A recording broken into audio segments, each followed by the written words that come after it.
All right, folks, I'm going to get going here. The first thing that I want to do is sometimes it gets a little loud in here, so I understand some people have comments and stuff that they want to make. I'll do my best that I can do to accommodate comments and talk to you folks throughout if anyone has any questions. However, when it comes time to quiet down again, what I'd like to do is, like, if you guys see me snapping like this, start snapping along with me. I'm not very good at snapping. I use baby fingers, but if you guys could like snap along with me, and then if you hear the snapping, then you know it's time to quiet down a little bit. All right? Is that everyone cool with that? Yep. All right. Let's do a quick demo. All right. So if we hear that, please pay attention. All right. So how are you guys doing? Everyone good? How was your weekend? Good. We are absolutely blessed with this weather. I have never felt it this cool in July in my life. Can you hear me back there? Am I all right? Yeah. Okay. I'll tell you a little bit about me and why I'm up here speaking. And so about 4 years ago, I was in a relationship and it wasn't going very well. And I said, you know, I like that I'm in a relationship, but I want to be able to improve it. And I was in a place, when I got into that relationship, I was in a place where I didn't know a whole lot about dating and finding the right person. So years later, when I was looking at where I was and I was kind of assessing how I got there, I said, well, what could I have done better? What do I need to do better for the future so I can get to where I want to be?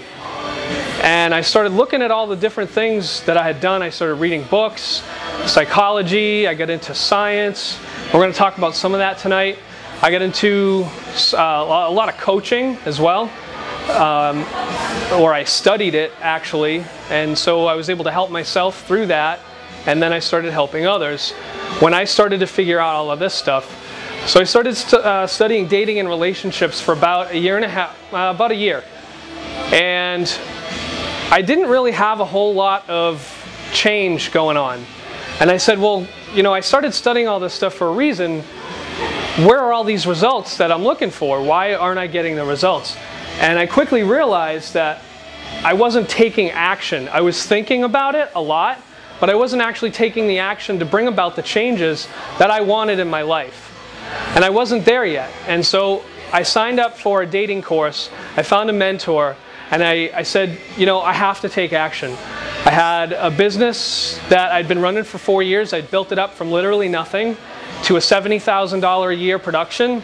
I was a concert promoter. I worked all over New England doing concerts, working with bands. I was a metalhead. I had long hair down to my butt, total rocker. And that just wasn't working for me anymore. That personality wasn't working for me. And in addition to that not working for me, my business collapsed. I had like one phone call from the venue saying, hey, we can't host your event anymore. We have a contract with another promoter, and if we violate that contract, which they did by even booking my event in the first place, and you know, 4 years later, one phone call, kaput, my business is completely down the drain. So I said, I need change. It took a year of, you know, going through this relationship, studying how to figure this stuff out, and then it took my business collapsing for me to finally say, I need some change. I need to do something different. And that's what inspired me to get into that dating course to begin with. So over the course of the 9 weeks of the dating course, I went from not being able to approach and meet people, you know, I was a little afraid to do that. I went from that mindset to I was going out on about 5 dates a week. In just 9 weeks. Now I quickly realized I didn't want to go out on 5 dates a week. That was way too much. I didn't want to do that. So I had to change what I was doing in that aspect. I went from not being able to do it to like doing it way too much, and then I was like, okay, well, where's the happy medium? So I had to come back to the happy medium. In the course of me coming back to that happy medium, a lot of my friends and the people around me started seeing the changes that had been in my life. The changes that I'd made. How you doing? So they saw all these changes, and they saw me growing as an individual, and they saw where I was going. And they started asking me for help. And they started saying, well, what are you doing? What did you do that's different? And so I saw that a lot of my friends wanted this help, and maybe they were afraid to ask for it, or they were afraid to seek it out, or they didn't have the resources. So I said, okay, I'll start helping people out. And I started giving back. And I just started helping people for free, no charge or anything like that, just because I wanted to share what I had learned. And I had been doing that for a long while, just in my spare time, just helping people out. So after I started giving back, I started thinking about my next career. I said, what am I going to do? Well, I looked into different school options, and I said, you know, eventually I decided I'm going to go with cosmetology school. I'm going to go with hair school. And, you know, for the folks who didn't hear this earlier, come on in, have a seat. For the folks who didn't hear this earlier, I was a concert promoter. I was, you know, I had long hair down to my butt, complete rocker. And I said, I need a change. So I went into hair school thinking, this is going to be so far removed from anything that I ever thought I would do. And this is going to be a challenge for me to do it. Straight guy going into hair school, you know, doesn't happen that much. It really doesn't. And so I put myself in that position. And I made this one commitment to myself. I said, I'm going to use one mannequin. They gave us 5. I'm going to use one mannequin and see how long I can work with it through school. 3rd weekend, we permed it. Now, for those of you who don't know, curly hair is really hard to work with, right? You've got curly hair, right? It's really hard to work with. So everything I did on top of it, you know, that mannequin for the rest of my time there was extra hard. But I was committed to seeing how long I could use that. Just committed to that for myself. I wanted it to be a challenge. And to be honest with you, I used it for about 5.5 months.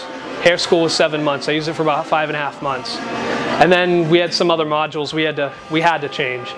So from that point, what I want you to understand, what I want you to take away from what I'm saying is some of this stuff might be a challenge for you to work through, okay? And while I'm on this topic, I'd like to say that sometimes I hear ideas and they don't sit well with me. And normally when they don't sit well with me, sometimes they're right. Now, I'm not saying everything that I'm going to say is right. What I am saying is that you might hear some ideas that don't sit well with you at first. Okay?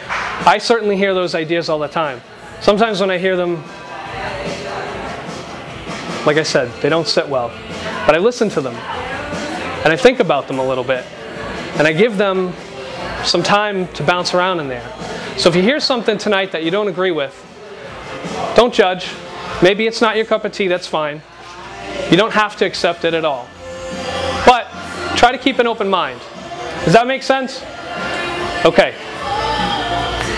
So then I was in hair school, and you know, all these girls in hair school were like, oh, I need dating help, I need dating help. And so I started helping all the girls with dating help. And you know, so hair school was like, you know, helping girls with dating advice. And you know, I'm happy to say that one of them is now in a very long-term relationship, and she actually found her dream guy because she listened to me. So I'm proud to take credit for that. The other thing was, when I got out of hair school, I started getting into the salons on Newbury Street, and you know, just kind of by way of washing hair and doing cuts or whatever, they were, you know, I just mentioned, oh, you know, I'm kind of a dating coach, whatever. And the women would be like, really? I want a dating coach, or I need this, or I need that. And so I was like, you think so? And so, like, I had all this positive feedback when I told people what I did just kind of as a hobby, just for fun. And so everyone was like, you know, you need to do this, you need to do this, you need to do this. And then here I am today, and I've got about 30 or, you know, so many people here so far. Thank you very much for coming. All right, it's my pleasure to help you on your journey in life. It's my pleasure to help you get to where you want to be. That said, I've been studying coaching for about 3.5 years now. And so I've got a lot of tools inside that I use to help people get what they want. Okay? I don't try to put anything out there into you. What I try to do is get you to realize that you already have that inside of you, and you just need to find it and let it work its way out. So when I start asking questions, that's me trying to work stuff out of you. I've got kind of a vision where sometimes I can hear something and I know through my experiences, okay, this person needs to go in that direction. And I'll ask a question to get them to discover it on their own. Because that's the best way we internalize learnings. Does anyone agree with that? I see some heads nodding, yeah? Okay. So that's just a little bit about my style. So if anyone has questions or whatever, and then I start asking you questions, realize I'm trying to pull something out. Okay? Alright, we're going to get into a little bit of science now. Anyone here a science nerd? Like, my hand is like eagerly up. Okay. I noticed almost all of that. I saw a couple of women, which is great. So I love science. I've always loved science. Does anyone here know what the triune brain is? Has anyone ever heard of that? Justin, you've heard it? Okay. Yeah, you did. I've heard it, yeah. Okay. So the triune brain, and I'll connect this to dating, but hear me out on this. The triune brain is a theory on the evolution of our brain. Okay? We have a reptilian brain at the core, and then around that we have an old mammalian brain, which is like cats and dogs, a limbic system like that. We have that as well. But that's grown above the reptilian brain. And then on top of the old mammalian brain, we have the new mammalian brain, the neocortex, the higher logical thinking. Okay, so we have these three brains. It's a primate brain, the neocortex, the old mammalian brain. It's a primate brain. And that's our third brain, and they're all one on top of the other. The problem is that these different brains are in control of different things. Okay, so our reptilian brain is in control of, eat, sleep, fight or flight, reproduce, social stuff, like social dynamics, real deep stuff, body language cues, right? And then our limbic system, our old mammalian brain, paleo-mammalian brain. I'm throwing all these like science terms out at you. I see this one woman is like beaming. She knows exactly what I'm talking about, don't you? I love it.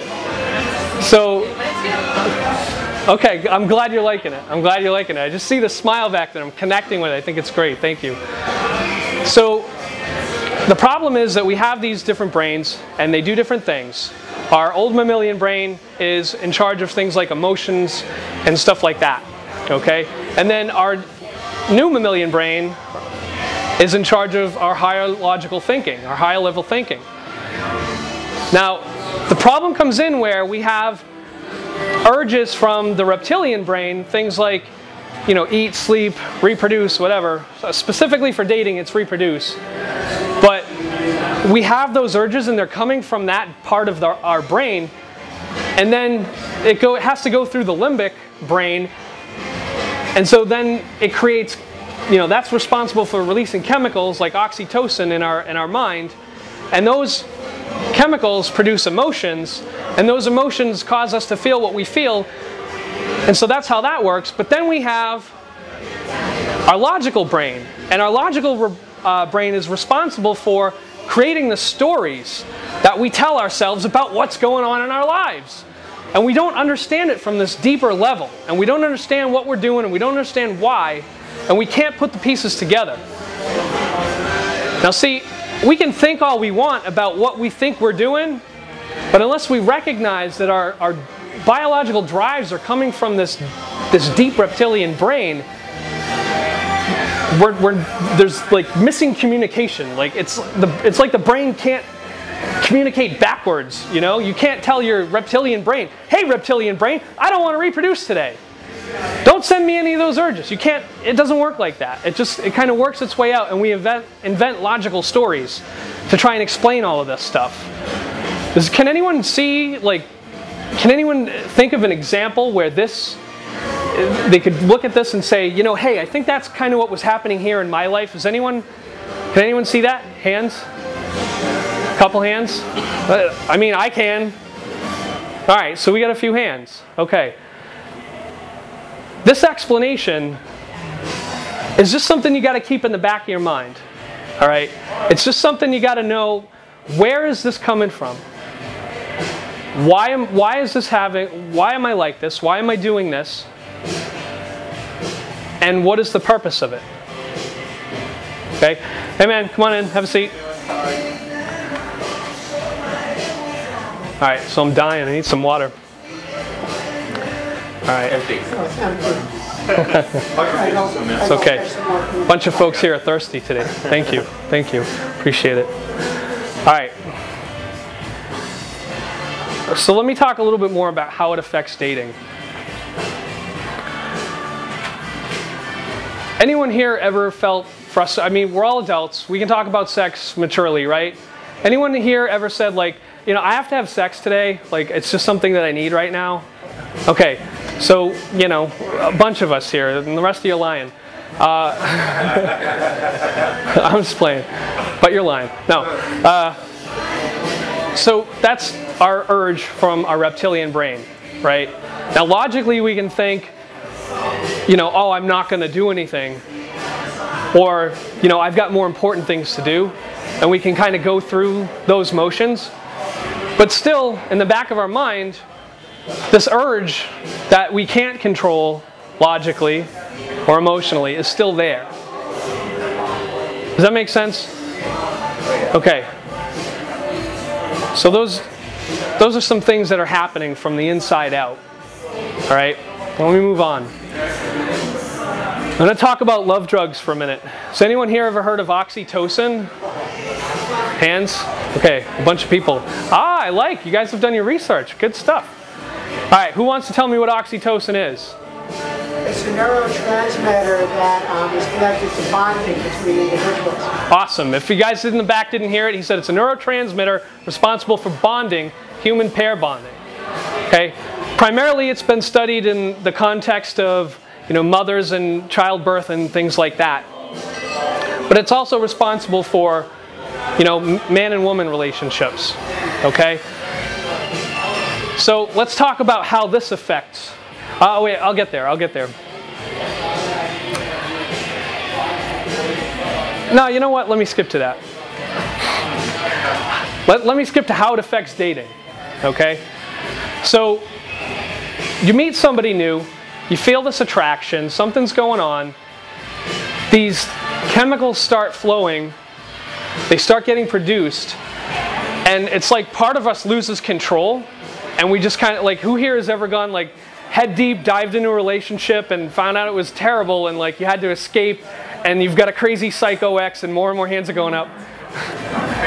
All right? I've been there, okay? I've fallen crazy mad in love, and you know, bless you.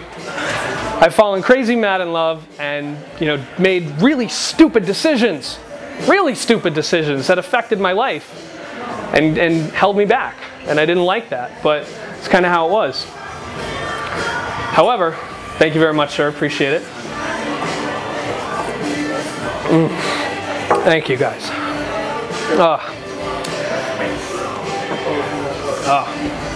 Here. I'll pour it for you. How's that? That's a host. Yes. I'm appreciative of you coming out. All right, so we've got these love drugs surging through us. We meet somebody new, we get excited, we get all these feelings, we start falling in love. We make just stupid decisions. Here's where our logical brain, I don't want you to think your logical brain is ever less powerful than your reptilian brain. It's not. It just can't do anything to stop how that works. So you have to start thinking a little bit more clearly, right? We have to realize, you know, this could be a really stupid decision. This could be dumb. Yes, I'm so madly in love with this person. I know my body is acting in these ways and I'm going through this, the natural course of things. But I need to exercise a little bit more higher level thinking in order to make the best decisions. How many here people have, like, that bad relationship experience again? Okay. Like, just about everyone. I didn't see Did anyone not put their hand up? I have the opposite. The opposite? You just get into like the best relationships? What's that? What's the problem? All right. The opposite? What? Okay. Okay. All right. Okay. All right. We'll talk more. There's a quick Q&A part. We'll talk. All right. So I got something for you later. Wheels are cranking. All right. So that's kind of how it affects our dating life. Then we get to that point where like barreling like a train into this bad relationship. Can't stop ourselves. Change topics here. Attraction. Does anyone know what attraction is? Go ahead. Can you give me a definition? Definition, it's part of the full definition. Some sort of pathway is activated in your brain that causes you to have an affinity for another person. Yeah. So it's like I said, there's this chemical that gets released, and it starts this process of emotions. We start feeling things, and then those emotions, we make our decisions based off our emotions. Okay? That's what attraction is. A lot of times we have no control over it. So just randomly, I want you guys to kind of throw out some stuff. Doesn't matter what, who, throw some stuff out. What traits are you attracted to? Boobs. Physical. Oh, good answer. All right. Great laugh. Intelligence, great laugh. Sense of humor. Sense of humor. Woman's voice. A woman's voice. Warmth. A woman's warmth. Yeah. Like her kindness, her spirit. Okay. And I'll say our actual physical warmth. Okay. Her physical heat. Do you get cold at night? Yeah, I do. Yeah, I know this great HVAC guy if you need your heater fixed. I sleep with an electric blanket. Okay. All right, so now we're in a very logical kind of headspace right now. We can think logically like, oh, I'm attracted to these certain things. I know I like these things in a person. But studies have been shown, I'm going to tell you a little story. I read about it in this book called Blink. Anyone ever read Blink by Malcolm Gladwell? Great. Cool. Couple of people. All right. You guys remember the story about speed dating? All right, so basically there's this couple, well, I don't even think they're a couple. One of them is one kind of scientist, the other one is just kind of another kind of scientist. I forget the specific details, but so they're having this conversation one night, and one of them says it's about arranged marriages versus, people finding true love. And they have this conversation, and it kind of leads them to this place where they want to study that. They want to study, who they think is better. So they start this speed dating in New York, and they start running different experiments. And one of the experiments that they ran was an hour before the speed dating event started, they would have everyone fill out this little kind of checklist of, rate 1 to 10 what you're attracted to. Okay, so they would fill that out. Then, right after, I think it was right after they met someone or right after the speed dating event, they would fill out the same form again and they would rate them again. And then a month later, they would fill them out again. And then 6 months later, they would fill them out again. Do you know what they found? What? Thank you. They found that on all 4 of those charts, on all 4 of those lists, they were all numbered differently. Do you know what that means? Like, we have no idea what we want. Right? So we think we want one thing at one point, and then we want something else at another point. And then, time changes. Maybe you met somebody, it was good, you've got feelings, you kind of rate. Here's the key thing to this was the people would rate the attractive traits that they found in the other person. Like, you said humor, right? Okay, if you checked off humor as number 1, and then they retested you, and you would talk to some girl and she was really smart and you were really attracted to that, all of a sudden you'd be checking off really smart for number one. So that's kind of a bit about how our attraction process works. Does anyone here ever, remember that choice to get into that bad relationship where like, oh, and you can remember like validating all of their good points, but you didn't really want to look at all the bad stuff. You were just like, nah. You remember that? I remember that. I remember like, oh, this girl writes poetry, that's awesome. This girl, she likes music, she likes running music events, great. I completely overlooked the fact that she was crazy. That's my bad. Anyway, so it kind of comes back to that choice. And those choices that we make are influenced by the things that are going on deep within our mind that we're not conscious of. Is this helpful for anyone? Is this beneficial? You guys feel like you're waking up a little bit to this? Yeah, I see some heads nodding. Most people are like, it's Monday. Shut up. All right, so now that you know that, are you going to be paying a little bit more attention the next time you meet someone and you start going through this attraction process again? Are you going to start thinking like, okay, wait a minute, I know I want these things. And are you going to be a little bit more mindful, do you think? No. What am I doing here? Can't help you people. No. So that's kind of the point that I'm trying to drive home, is that the next time you find yourself in the situation, you have to remember, okay, I know some things change. Goosefaba. Anyone ever see that movie? I know some things change. I really have to take a good hard look at my choices right now, at what I'm doing, and kind of think about it detached. Is this really the direction I want to go in? And be able to look at that person, that special person that's new in your life, and look at them realistically and say, all right, so here are all the things that I think are good. How does that actually match up with what I want?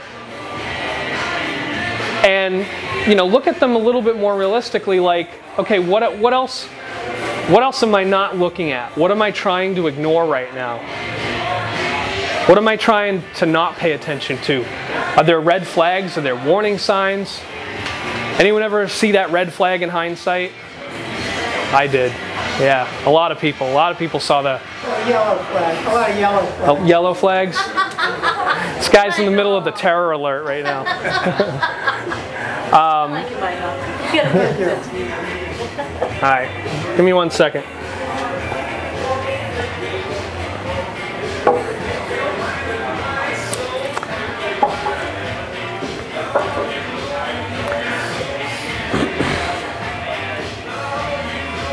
All right, I'm going to talk about mindsets for a little bit. I've kind of been working my way into this, weaving pieces together. I like to speak in metaphors. I like to use stories as part of my coaching training. And I like to weave things together and just kind of have that sit in people's mind for a little while. That's going to resonate in your unconscious mind. And someday it's going to pop out when you least expect it. And you're going to be like, yes, I have that tool now. All right, so I believe that you find what you focus on. Who here has ever tried online dating? Everyone. Anyone here not tried online dating? 2 people. Okay.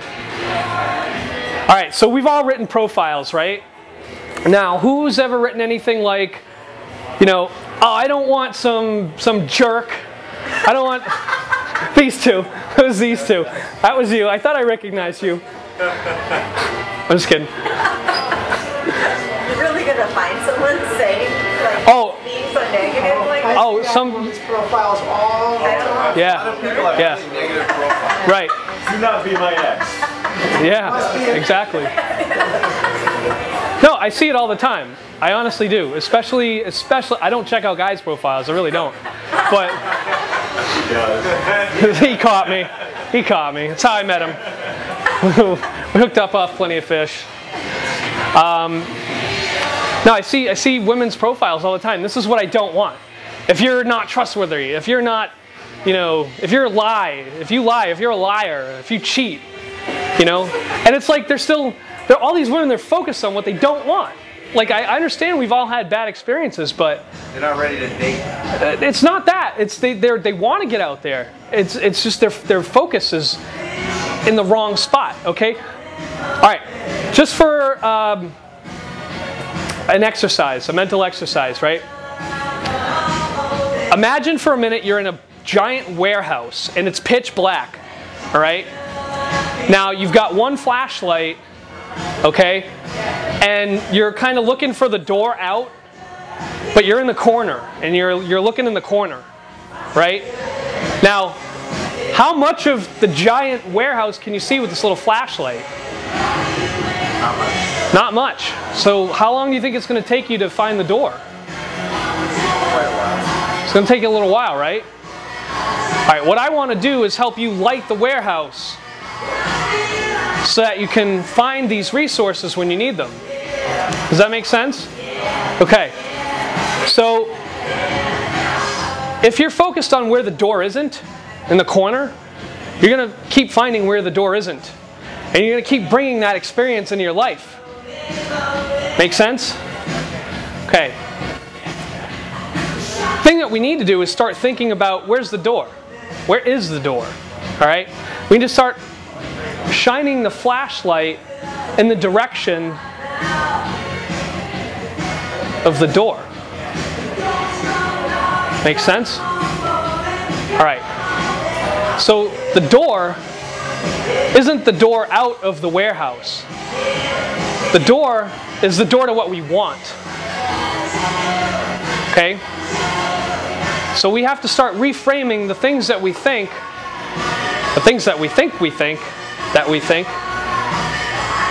to what do I want? Right? So does anyone here have a profile like I don't want this, I don't want that, I'm not looking for this? Anyone have that? You're all perfect profilers? Good. That's good. We're just positive profiles. Right. You're all, yes. Okay. So that's one thing. What do I want? And how many people here have ever like written out what they want in a girlfriend, a boyfriend, husband, wife? How many people have actually written it out? Okay. All right, a fair amount of people. Okay. All right, that's good, that's good. So for the people, and there are a lot of people, so that's why I'm asking this question. A lot of people raised their hand and said, okay, yeah, I've written out what I want, I know what I want. How many people have questions written out so that when they meet somebody, they can ask them those questions to find out if that person is right for them or not? How many people have questions? Not right now, but Okay, so you've got some questions prepared. Anyone else have questions? You've got questions? Okay. All right, for everyone who had their hand up about, yeah, I've written up what I want, but I don't have questions. For everyone who has that, I want you to write out 10 questions, not now. You know, write down this assignment, this home play assignment. Anyone like to play? I'm going to give you some play work. I'm going to give you some play assignments. So write out 10 questions that are designed to find these traits that you want in someone. Are those questions that we ask ourselves? Or? No, those are questions that you're going to ask someone when you meet them. When you think, okay, she might be a good candidate, let me see if she can make it through these 10 questions, or maybe a good 7 out of 10. Don't. Screening questions. Yes, screening questions. I call them qualifying questions. Like, people have to qualify to be in my life. Are you saying to sort of sneak them in, or do a whole interview? No. I definitely don't want anyone to go out here with the shining hot light and interview all these people.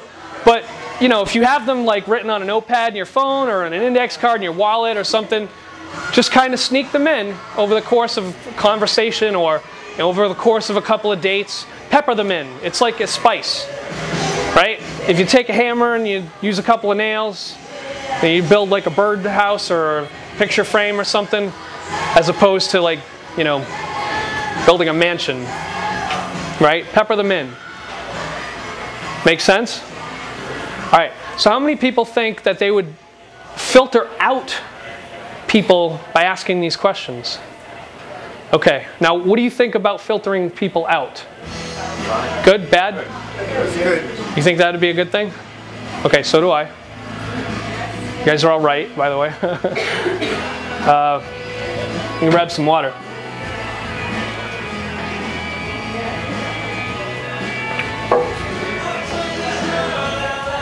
All right, so would that be effective? Would that help? Yeah? Okay. Take that, use it. All right, I'm going to get back to mindsets. Anyone here know what a limiting belief is? A few hands. All right. A limiting belief is something that we think that will actually limit our results in the real world. If I think continuously that I can't find someone, that I can't meet someone, I will continuously produce that in my life. And that will be my life experience, and that's not what I want. Right? Is anyone here having trouble meeting someone, or at least someone who even remotely qualifies? A few people. Be here. Half. Yeah, why are we? Right? Right? So, who here has thought about how they can think themselves out of that pattern? A few? About half of the half who raised their hand. Okay. All right, so let me talk about limiting beliefs. Limiting beliefs aren't just one belief. It's a series of beliefs.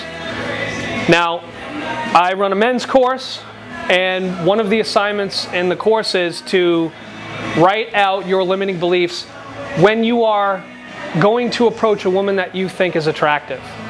Now, that's only one instance. And the challenge is to write out 20 limiting beliefs. And I've had guys who have struggled to get 20, and I've had guys who have gone over 20. And that's just one instance of dating. Approaching someone is such a small part of this whole dating game, this whole natural human mating process. Can you give an example of a limiting belief? Sure. Like a few that maybe some of these guys put down. Sure.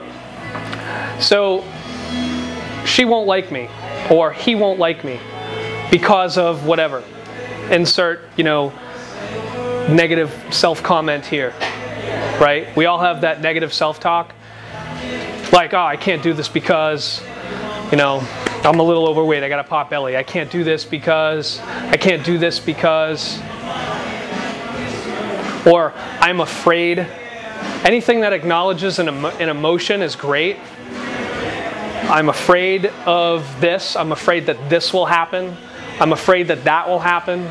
So limiting beliefs are drawing on your own insecurities. Right, right.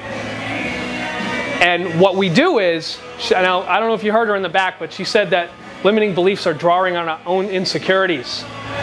What we do is, we take these ideas and we reflect them out into the world. So how we perceive ourselves is how we project our reality. Do you guys understand that? Okay. So the Jewish Talmud says that... Oh crap, I just lost it. I hate that. I hate that. It's like right there, I had it and then just poof. Age a little bit, you'll get used to it. I know, right? We do not see things as they are, we see things as we are. Okay? So the way we look at reality isn't reality itself, it's what we think of as reality. Do you know how much stuff comes in through all 5 of our senses in like 1 second? Do you know how many bits of information? About 100 times more than we can assimilate. More than that. Millions. It's about 2 million bits of information per second. And we can only process 134 bits. Think about that. There is so much stuff that's going on right now, right here, that we can't even see. And all that 134 bits that comes in, it changes on the way in. We have values, right? We have life values. We have experiences. Our perception of time can twist things. How many people here are from South America? Anyone? I've noticed a lot of South American folks are kind of lenient on time. Like here in the United States, we're real like, yes, we have to be on time. We try to be punctual. We hold that as a value. But different people perceive time differently. It's not that big of a deal to some cultures if they're late. Doesn't matter. Okay, so all of these, things are coming in and they're changing. The very little information that we have that comes in is changing, and it's changing through all of our values, beliefs, concepts, all of that stuff. We change it on the way in. We don't see things as they are. We see things as we are. Yes, George Lakos talks about frames. Yes. Everything is filtered through our frames. Right. I think the best idea is to not have a frame at all, and even that itself is a frame, isn't it? Yeah. Does anyone here know what a frame is? No? Okay. A frame is like a thought. It's like an idea, right? Now, if I have the idea that, I can't meet women or people because, I'm a little overweight. If I have that idea, that's my frame. That's my insecurity frame. And what we want to do is reframe that stuff to more positive things and more empowering things so that we can change our results. Does that make sense? All right, so here's the exercise. All right? Oh, actually, hold on. I'll give you the exercise in a minute. Ineffective strategies, okay? All of what we believe cause us to behave in certain ways, right? They cause us to develop these strategies that just don't work for us.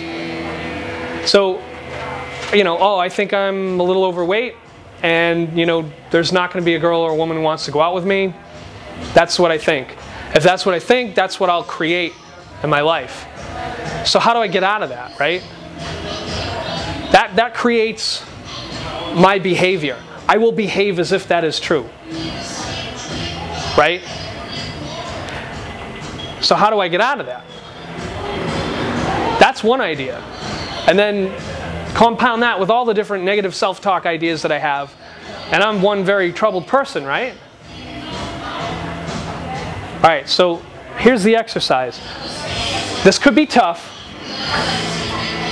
And it was tough for me, but it was very rewarding at the same time. This was very, very rewarding. Write out 20 limiting beliefs that have to do with dating and relationships. Okay? 20. Your own personal or in general?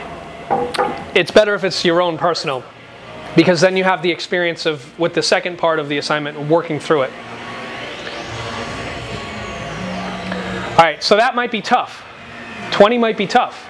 It could be easy. It could be tough. If it's tough, push for 20. If it's easy, push until you don't have any more. Alright?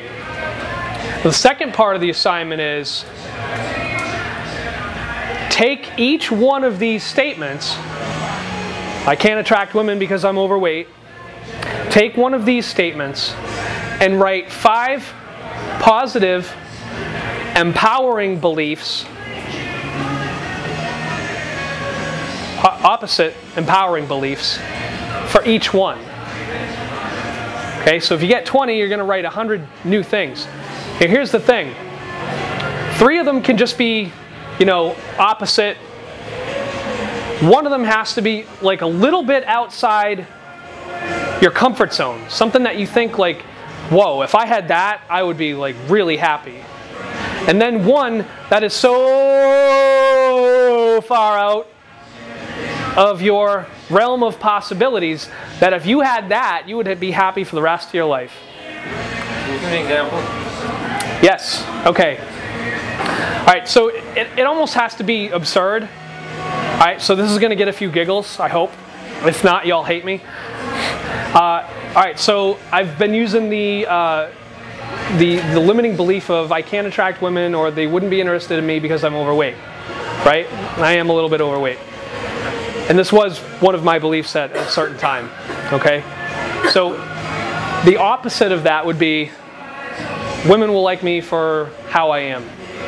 Right? That would be the opposite of that. I can't attract women just how I am. That would be the opposite of that. Okay?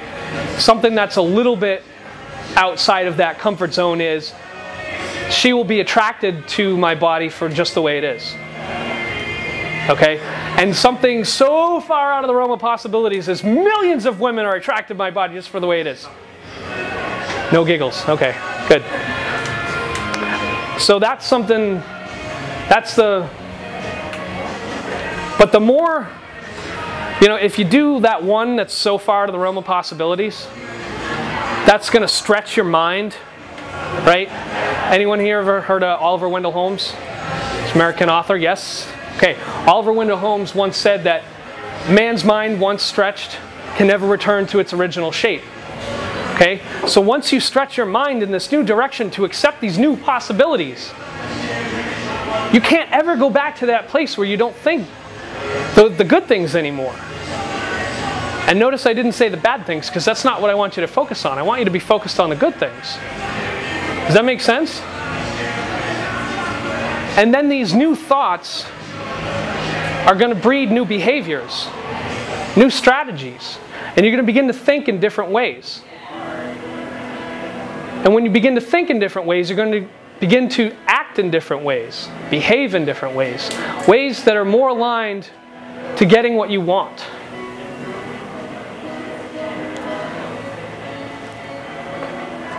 Now, I know that's a tough assignment, but there are plenty of people who have done it and can do it.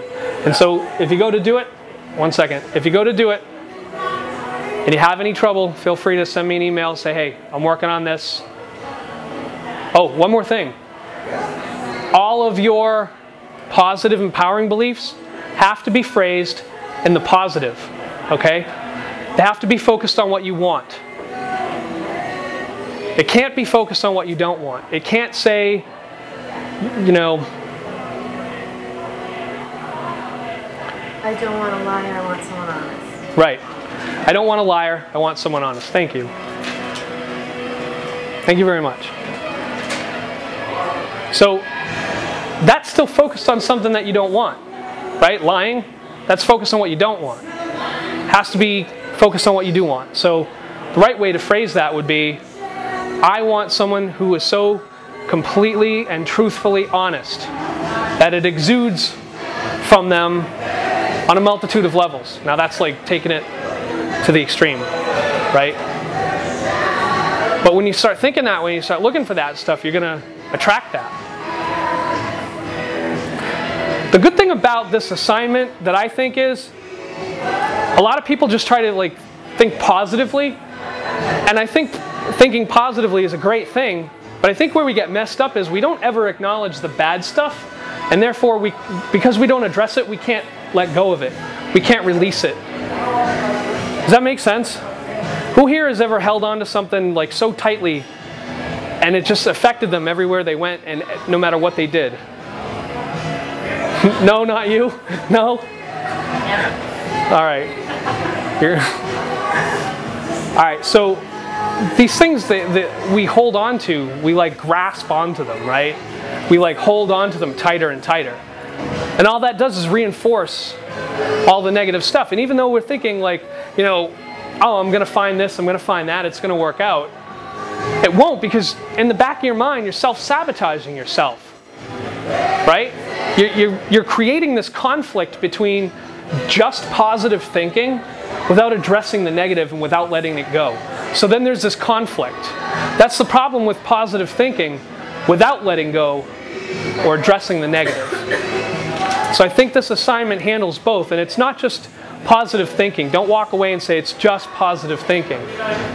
It's not. It's two parts. It's acknowledging what doesn't work and leading it into what does work. All right, so that's that.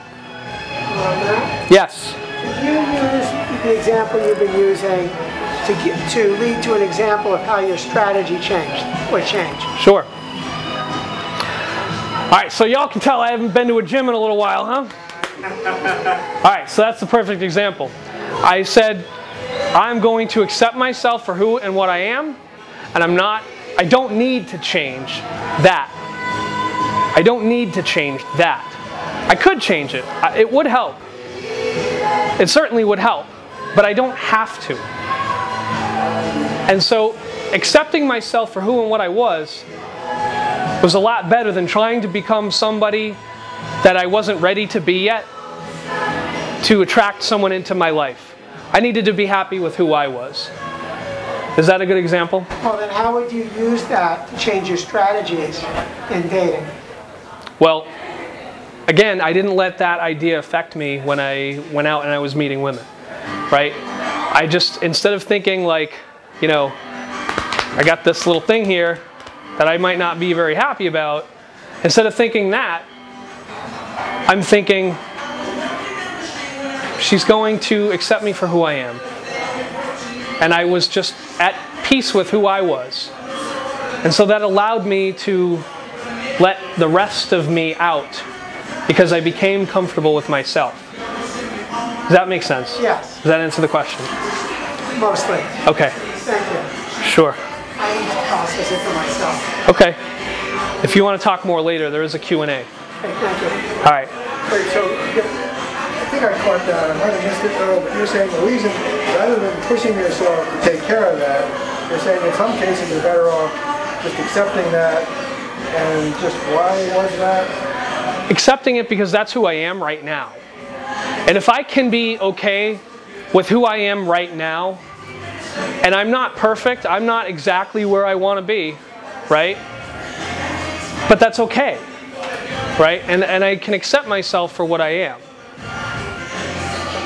Does that make sense? I think so, but anyway, it's better to say that than to keep that on a list of things to do in the future, or what? It's better to accept who I am and still want to change, but I need to want to change when I'm ready to change and for myself. If I want to change to bring someone else into my life, I'm doing it for the wrong reason. Right? If I can't accept me if I can't accept me for who I am and as I am, I'm going to have a hard time letting someone else accept me that way. And I'm going to create problems in my relationships based on that. And I'm not really going to be conscious of them. It's going to be that strategy working itself out in my subconscious mind that, you know, I do these different behaviors that produce these different undesired results. However, if I reframe and say I'm okay with the way I am, and then I attract someone into my life who is okay with me just the way I am, I can be okay with them being okay with who I am. And it doesn't create issues later on. You could be okay. What's that? You could be okay with them being okay with the way you are. Right. I need to be okay with them being okay with me. Right? If I'm not okay with me, I'm going, even if they're okay with me, I'm going to have a hard time accepting that they're okay with me because I'm not okay with me. That's my insecurity. And because I can't accept that about myself, I'm unwilling and unable to accept that from someone else. You say what Groucho Marx said. I never read Groucho Marx. Groucho Marx said, I wouldn't believe, yes. That would have me as a member. That's what I'm talking No, he said, I would never join a club that would have someone like me as a member. You also said I resemble that remark. I thought that was Curly. I resemble that remark. They stole from each other. Maybe. But, hello? Yes. I mean, I think you're also getting at the point of sort of self-confidence and self-esteem. You know, nobody's perfect. Right. And, you know, like, but you have that self-confidence and self-esteem. Now, you lose 20, 30 pounds. You still have that self-confidence and self-esteem. Yes. Yeah. It kind of, it sets like a snowball into motion, you know. When you accept the way that you are in the here and the now, it's going to snowball effect, right? It's going to roll into, when I do have what I want, I'm going to be even more confident because I now have what I want, right? Because you've touched on a huge issue for women. I mean, you know, we are more conscious of being compared physically to, you you know, the ideal, the guys. Yeah. You know, I mean, you know, even the most self-confident women, right, even beautiful women, are very self-conscious. Yeah. Yeah, I mean, and, you know, even more sometimes than women who are nowhere near close to that what, you know, society considers to be the perfect 10. There was a girl I went to hair school with, and she was, looks-wise, the perfect 10. Personality-wise, she was really great too. She was probably, you know, like if I had to put a number on it, her personality was probably an 8. So she was really high up there, right? As far as society standards go. I hate putting numbers on people. I always think that there's a multiple approach to who somebody is anyway. But when I talked to her, she had very low self-esteem. And she had made herself into that beautiful person on the outside to kind of make up for the lack of what was on the inside. And as nice of a person as she was, as attractive as she was, inside she was very unattractive because she wasn't able to accept herself.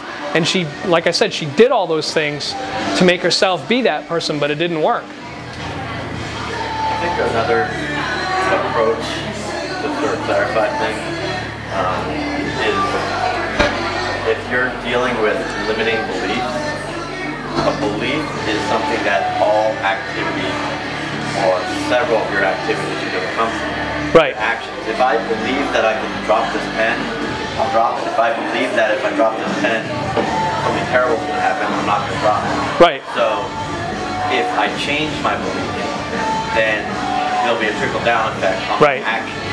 Right. So our strategy, to answer his question, the strategies that we will be using will improve automatically upon reducing or changing the beliefs. Right. You're onto something here, and because you brought it up, I'm going to talk about it because the next thing I think I've already covered.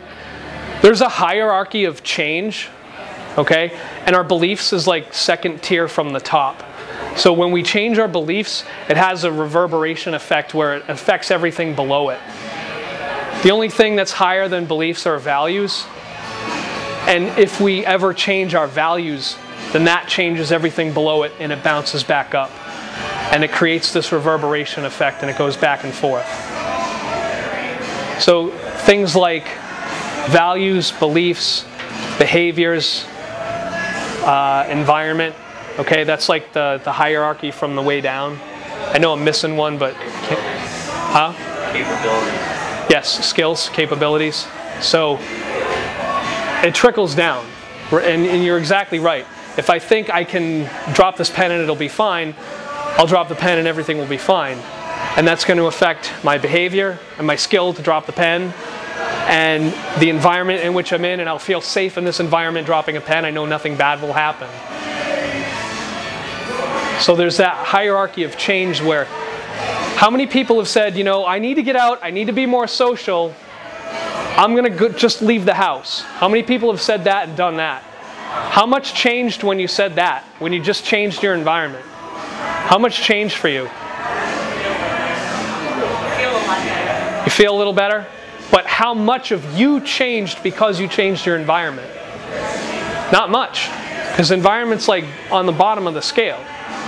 When you change up here, like we're saying, it bounces down.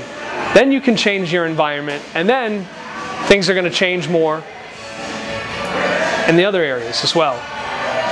Right? If you think you're able to go out and meet new people, and then you go out and you do it with ease,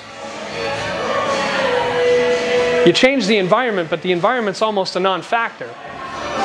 Because you're able to go out and meet people with ease. And then you grow that as a skill. You grow meeting people with ease as a skill.